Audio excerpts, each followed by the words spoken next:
জনাব তারেক রহমান স্যার ওই সংসদ অধিবেশন চলাকালীন সময়ে উনি খবরটা যখন পেলেন যে আমাদের এই যে বনানী 12 নম্বরের মাঝামাঝি একটা বাণিজ্যিক প্লটে আগুন লেগেছে, উনি তাৎক্ষণিকভাবে ফায়ার ব্রিগেডে উনি ইনভলভ করেছেন যাতে যত দ্রুত সম্ভব ক্ষয়ক্ষতির পরিমাণ যত কম করা যায়, এবং আমাকে ব্যক্তিগতভাবে উনি পাঠিয়েছেন দ্রুত গতিতে যাতে আমি কাজটা পর্যবেক্ষণ করে যেতে পারি।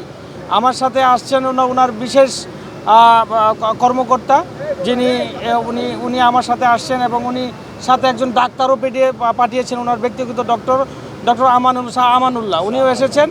আমরা অ্যাম্বুলেন্সও রেডি রেখেছি যে এসে যাতে দ্রুত আমরা ক্ষয়ক্ষতির পরিমাণটা যতটুকু কম করা যায় সেই ব্যাপারে খেয়াল রাখার জন্য।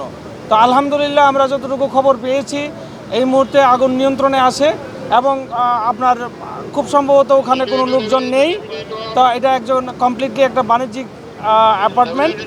তো এখানে কিছু কাপড়ে আগুন লেগেছে এবং ফায়ার ব্রিগেড যথাসাধ্য চেষ্টা করে যাচ্ছেন যে এগুলো যাতে যত দ্রুত রিজলভ করা যায়, এবং মাননীয় প্রধানমন্ত্রী অলরেডি আমাকে কয়েকবার খবর নিয়েছেন যে ফায়ার ব্রিগেড কি সঠিকভাবে কাজ করছে কিনা। তো উনি সার্বক্ষণিক তদারকি রেখেই আপনি এটা যাতে আমাদের দ্রুত সম্ভব এই ক্ষয়ক্ষতির পরিমাণ কম রেখে আমরা যাতে এটা প্রবলেম সলভ করতে পারি আর কি। আমার সাথে আছেন আমাদের গুলশানের ডিসি সাহেব আছেন, তারপরে ওসি সাহেব আছেন, আর তারপরে ফায়ার ব্রিগেডে তো আছেন আমাদের মাননীয় সংসদ সদস্য আসছেন, উনিও পার্লামেন্ট শেষ করে আসছেন, যে গাজীপুর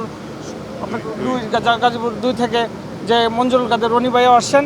তো আমরা এখানে রেখে অবজারভেশন করতেছি, এবং আমরা অ্যাম্বুলেন্স থেকে শুরু করে যাবতীয় জিনিস আমরা প্রস্তুত রেখেছি, হসপিটালও আমরা প্রস্তুত রেখেছিলাম, মাননীয় প্রধানমন্ত্রী নির্দেশ দিয়েছিলেন। তো আমরা এসে দেখলাম যে না, ক্ষয়ক্ষতির পরিমাণ ওই রকম নেই, কোনো লোকজন ইনজুর হয় নাই। তো আপনারা একটু সার্বিক সহযোগিতা করেন, ইনশাআল্লাহ যত দ্রুত এটা সম্ভাবনা হবে। আর মাননীয় প্রধানমন্ত্রীকে আমরা অসংখ্য ধন্যবাদ জানাই যে উনি খুব দ্রুত সহিত আমাদেরকে ইনস্ট্রাকশন দিয়েছেন, এবং আমরা যথাযথভাবে পালন করার চেষ্টা করে যাচ্ছি।